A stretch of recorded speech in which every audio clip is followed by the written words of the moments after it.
So hello everyone, कैसे हो आप सब। आई होप आप सब अच्छे होंगे और बहुत स्वस्थ होंगे। तो ये मेरा प्रेगनेंसी के बाद का पहला व्लॉग होने वाला है। तो मुझे आपसे आज जो है अपनी प्रेगनेंसी की जर्नी शेयर करनी थी, जो कि कैसे मेरी जर्नी रही है। ऑल दो काफ़ी डिफ़िकल्ट रही है, लेकिन फिर भी मुझे शेयर करनी थी। मैं आपको बताना था ताकि और किसी को कोई दिक्कत ना हो। तो मेरी जर्नी ऐसी रही थी, मैं जो है प्रेग्नेंट हो गई थी और मेरा फर्स्ट सेकंड और थर्ड मंथ मेरा ऐसा गया था, बहुत हॉरिबल गया था। क्योंकि मेरा ऑल दो प्रेगनेंसी से पहले ही मेरा 20 kgs वेट बढ़ा हुआ था। उससे पहले ही मेरा वेट था, मैं आपको बताती हूँ, मेरा शादी से पहले वेट था 60 में था, और शादी के बाद मैंने खुद ही अपनी गलती की वजह से लाइक पिज़्ज़ा बर्गर खा खा के मैंने अपना वेट इतना पुट ऑन कर लिया कि मेरा वेट 20 kgs चला गया, और मेरा वेट हो गया 20 मतलब सॉरी मेरा वेट हो गया 80s में चला गया। तो उसके बाद मैंने काफ़ी जिम वगैरह करा, वर्कआउट करा, लेकिन वही है, हम अपनी आदत से मजबूर होते हैं और किसी चीज़ पे कंट्रोल नहीं होता। तो ऐसे करके मेरा वेट कम नहीं हो पाया, हालांकि उसके बाद भी पीछे पीछे क्रेविंग्स चलती रही, खाती रही। फिर मेरा मेरा वेट पहुंच गया इन 80s, और मेरा इन 80 में मैं प्रेग्नेंट हो गई।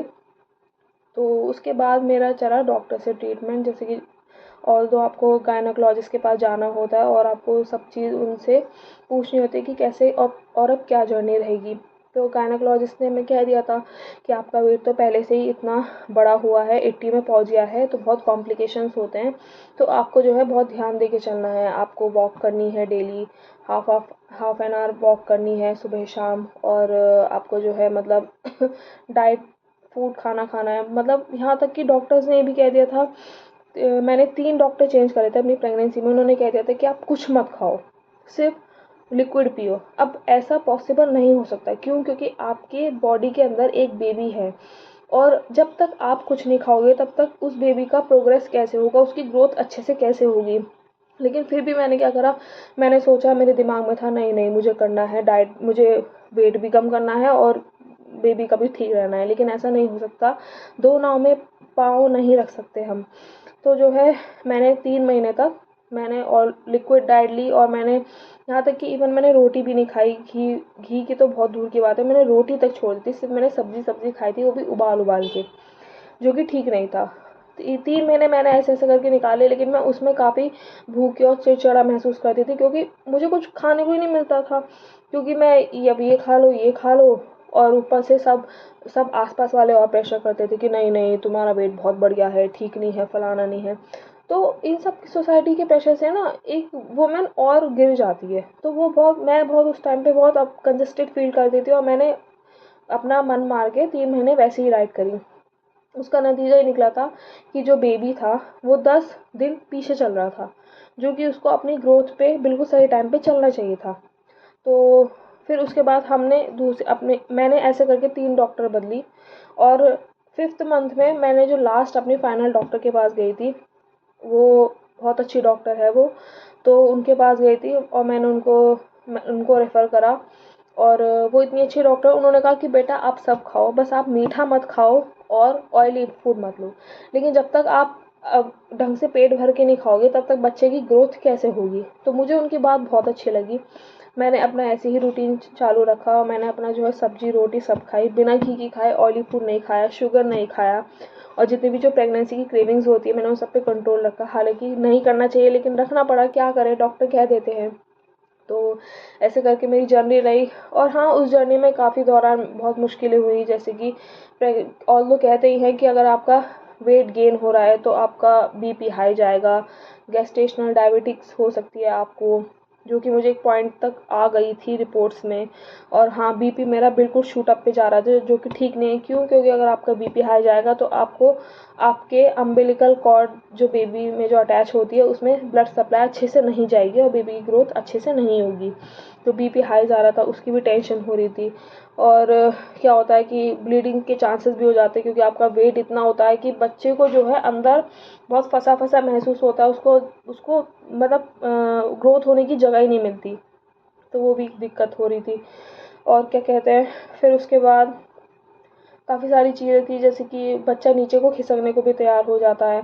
तो वो भी हुआ था मेरे साथ इन 8th मंथ की प्रेगनेंसी में। मैंने लेट लेट के अपनी प्रेगनेंसी कंप्लीट करी है। डॉक्टर्स ने कहा हम कुछ भी करके आप 8 मंथ जो है सिर्फ लेट के निकालो, क्योंकि लग रहा था कि बेबी शायद नीचे को सरक रहा है, आ रहा है, डिलीवरी अब हो जाएगी, लेकिन 8 मंथ में ठीक नहीं होता। ग्रोथ पे भी प्री टर्म बेबी माना जाता है वो। तो ऐसे करके मेरी पूरी प्रेगनेंसी जर्नी रही, जो कि ठीक नहीं थी, टफ थी, लेकिन हाँ एक खुशी इस बात की थी कि मतलब कि मैं माँ बनने वाली हूँ। तो एक कनेक्शन फील होने लगा था, एक कनेक्शन बन चुका था बेबी के साथ। तो उस चीज़ को देख के फिर मैं सब भूलती चली गई, जो भी चीज़ें आती है। तो फिर उसके बाद मेरी डिलीवरी आती है। डिलीवरी में क्या होता है आजकल, तो आपको पता ही है, हर डॉक्टर ऑपरेशन करना चाहता है। क्यों? क्योंकि ऑपरेशन में उनका टाइम बचता है। और क्या होता है, और ऑल्दो आप उनकी फ़ीस भी बहुत ज़्यादा हो जाती है, चार्जेस बहुत ज़्यादा लग जाते हैं। हर डॉक्टर ऑपरेशन करना चाहता है, चाहे आप कितना भी वर्कआउट कर लो, कितने भी पतले हो या मोटे हो, ऑपरेशन तो आजकल हर डॉक्टर ने नेसेसरी कर दिया है। कुछ डॉक्टर्स बहुत अच्छे हैं जो नॉर्मल डिलीवरी को बहुत अच्छे तरीके से आगे लेके चल रहे हैं कि हाँ नहीं, वो एक टाइम तक, एक पीरियड तक नॉर्मल डिलीवरी का वेट करते हैं जब तक लेबर पेन नहीं आते। उसके बाद अगर कुछ लगता है कि हाँ कुछ अगर केस हाथ से जा रहा है, नहीं हो रहा, तो फिर वो ऑपरेशन की तरफ जाते हैं। तो यहाँ पे क्या हुआ था, यहाँ पे मुझे पेन्स नहीं आ रहे थे। कहाँ 8 मंथ तक मुझे बहुत पेन्स आ रहे थे, और कहाँ 9 मंथ में मुझे एक भी पेन नहीं आ रहा था। तो उसकी वजह से काफ़ी हम सब डर गए थे, मतलब मेरे हस्बैंड वगैरह भी, और मेरे मतलब मदर वगैरह सब घबरा रहे थे कि इसको पेन नहीं आ रहे, 8th मंथ में इतने पेन आते, अब लेबर पेन तक नहीं उठ रहे। तो मैं अपने डॉक्टर के पास गई, तो गायनेकोलॉजिस्ट के पास, तो उन्होंने कहा कि अगर आपको पेन नहीं आते तो एक टाइम बाद हम आपको आर्टिफिशियल पेन देंगे। तो मेरा मंथ कंप्लीट होने ही वाला था 24 फेब तक। उससे पहले मेरे को बिल्कुल भी पेन नहीं थे, मैं बिल्कुल और अच्छा फील कर रही थी, जैसे मेरे में एक एनर्जी आ गई हो। जबकि बाकी मंथ में ऐसा नहीं था, मेरी एनर्जी लो डाउन थी बिल्कुल, ऐसा लगा था अब थकी, लेकिन इसमें मेरी एनर्जी फुल थी 9 मंथ में। तो इस बात की भी दिक्कत हो रही थी कि कैसे हो क्या हो। तो उसके बाद फिर सॉरी बेबी जग गया था, तो थोड़ा आपको पता है रिस्पॉन्सिबिलिटीज़ हो जाती हैं। हाँ, तो हम कहा थे, फिर मेरे को पेन नहीं होते। फिर उसके बाद मैंने काफ़ी एक्सरसाइज करी। आपको पता है मेरा वेट गेन की वजह से मैं इतनी आलसी थी कि मैंने एक्सरसाइजेज भी नहीं करी। सच में मैंने कोई प्रेगनेंसी में कोई एक्सरसाइज नहीं करी, यहाँ तक कि मैंने हाफ एन आवर वॉक तक भी नहीं करी। मैं आपको सच सच बताती हूँ। तो फिर उसके बाद मैंने मेरे को डॉक्टर ने डेट दे दी थी कि आपको 24 फेब पूरा होने वाला है, 9 मंथ पूरा होने वाला है 24 फेब को, तो हम आपको आर्टिफिशियल पेन देंगे 17 में। इट मीन्स 17 में डिलीवरी हो जाती। तो 17 को मैं गई, सुबह उन्होंने बुलाया, उन्होंने मुझे आर्टिफिशियल पेन दिए, आर्टिफिशियल पेन इंड्यूस करा। उसका असर 5 घंटे तक रहता है। मेरे बहुत हल्का सा पेन था, मुझे इतना ज़्यादा पेन नहीं हुआ था। क्यों? क्योंकि मेरे को पीरियड्स पेन इतने ज़्यादा होते हैं कि मुझे सहन करने की आदत पड़ गई थी, मुझे नॉर्मल लग रहे थे वो। जबकि डॉक्टर कह रही थी कि आपको पेन नहीं हो रहे, जबकि इसमें तो बहुत पेन होने चाहिए थे। मैंने कहा मुझे नहीं हो रही, क्योंकि मुझे पीरियड्स पेन इतने होते हैं कि मुझे आराम से सहन हो रहा है, मुझे नहीं लग रहा, हल्का फुल्का दर्द है, मीठा मीठा। फिर उसके बाद उन्होंने डिप चढ़ाई, डिप में उन्होंने पेन के जो इंजेक्शन है वो डाले, उसका असर रहता है 6 घंटे। मुझे उसमें भी दर्द नहीं हुआ, मुझे वो भी हल्के हल्के दर्द थे, लेकिन ऐसे नहीं बिल्कुल नहीं थे, बहुत हल्के हल्के थे, वो भी टाइम निकल गया।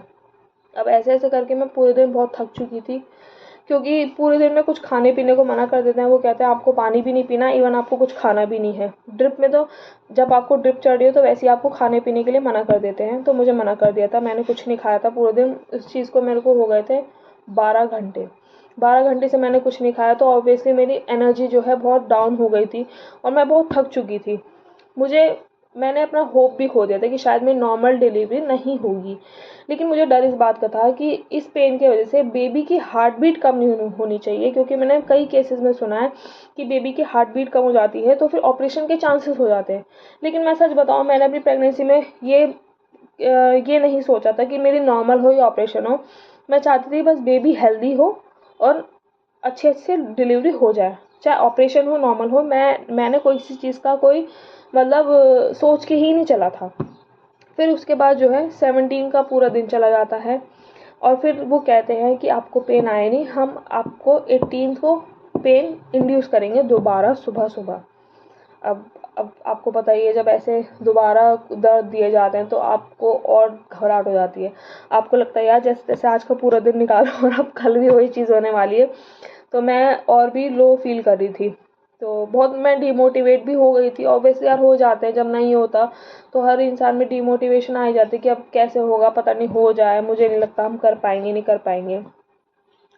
तो इस 17 तारीख के पेन इंड्यूस से पहले ही मैंने 3 दिन पहले ही एक्सरसाइज करी थी, वो भी लाइक पोछा लगाना, डक वॉक, बस। उससे पहले मैंने कुछ नहीं करा था, सीरियसली मैंने कुछ भी नहीं करा था। और हाँ, आप देख रहे हो मैं बहुत मोटी हूँ, और वाकई में जो है मेरा वेट बहुत पुट ऑन है। और कहते हैं ना पतली लड़कियों के नॉर्मल हो जाते हैं, ऐसा मोटी लड़कियों के नहीं होते, ऐसा कुछ नहीं है। आजकल सब चीज़ें डॉक्टरों के ऊपर है, कुछ चीज़ें अपने ऊपर भी होती हैं कि आपको एक्सरसाइज करनी चाहिए, आपका बॉडी फ्लेक्सिबल होना बहुत ज़रूरी है। नहीं तो पूरा जो है आपका देखा जाए तो पूरा 80% जो केस होता है वो डॉक्टर्स पे डिपेंड करता है, हम पे डिपेंड इतना नहीं करता, सिर्फ डॉक्टर्स पे करता है। क्यों? क्योंकि डॉक्टर्स को आना चाहिए कि वो कैसे हैंडल करेंगे नॉर्मल डिलीवरी तक, उस चीज़ को कैसे ले जाएंगे। हालांकि सब लोगों को आता है नॉर्मल डिलीवरी, लेकिन वही होता है कि आप कह दो, चाहे पैसे बनाने वाली बात कह दो, या फिर वही है कि जल्दी जल्दी किसी काम को निपटा दो।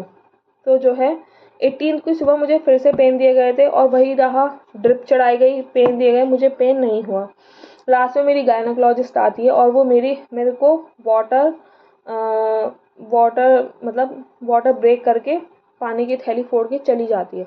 उसके बाद मेरे पेन उठते हैं बहुत ज़्यादा, मुझे लगता है कि हाँ कुछ हो रहा है। उसके बाद मेरे को इतने पेन होते हैं कि मेरे को बहुत बड़ा एक पता नहीं ब्लड का, इतना बड़ा ब्लड का क्लॉट निकलता है, जिसे देख के हम सब बहुत डर जाते हैं कि क्या हो गया। हमें लगता है कि ऐसे ना हो कि प्लेसेंटा का कोई पार्ट निकल गया हो, जो कि ठीक नहीं है, क्योंकि अगर प्लेसेंटा का कोई ऐसा पार्ट निकल जाता है आपके पीरियड्स में 9th मंथ में उस वक्त, तो थोड़ा खतरे के चांसेस हो जाते हैं। लेकिन ऐसा कुछ नहीं था, वो नॉर्मल ब्लड क्लॉट था जो कि बहुत बड़ा था, मैं उसे देख के डर गई थी। फिर उसके बाद उन्होंने मेरे को पेन के इंजेक्शन दिए। मेरी डॉक्टर बहुत अच्छी है, गायनोकोलॉजिस्ट, उनको मैं आज भी थैंकफुल रहती हूँ।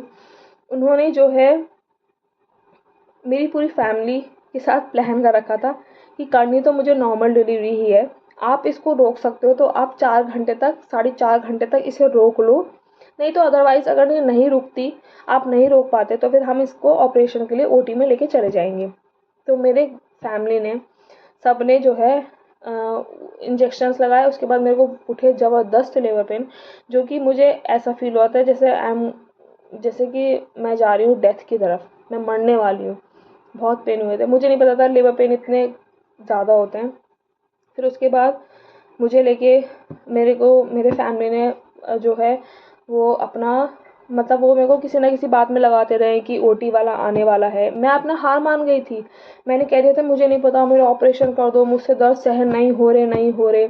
तो मैं रो रही थी बहुत, चिल्ला चिल्ला के मैंने पूरा हॉस्पिटल सर पे उठा लिया था, मुझे ऑपरेशन कर दो, मुझे नहीं चाहिए नॉर्मल डिलीवरी, बस बेबी ठीक से होना चाहिए।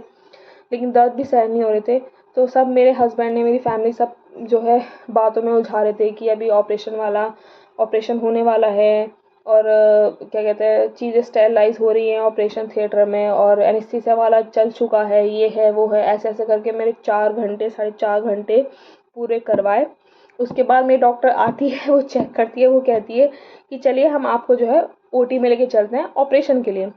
मैं खुश, मुझे लगता है चलो जी दर्द से राहत मिल गई, अब कुछ नहीं होगा, एनेस्थीसिया का इंजेक्शन लगेगा, मैं बेहोश पड़ी रहूँगी और जो है मेरा ऑपरेशन हो जाएगा। लेकिन ऐसा नहीं है, चाहे आपकी डिलीवरी नॉर्मल हो या ऑपरेशन हो, दर्द दोनों में है।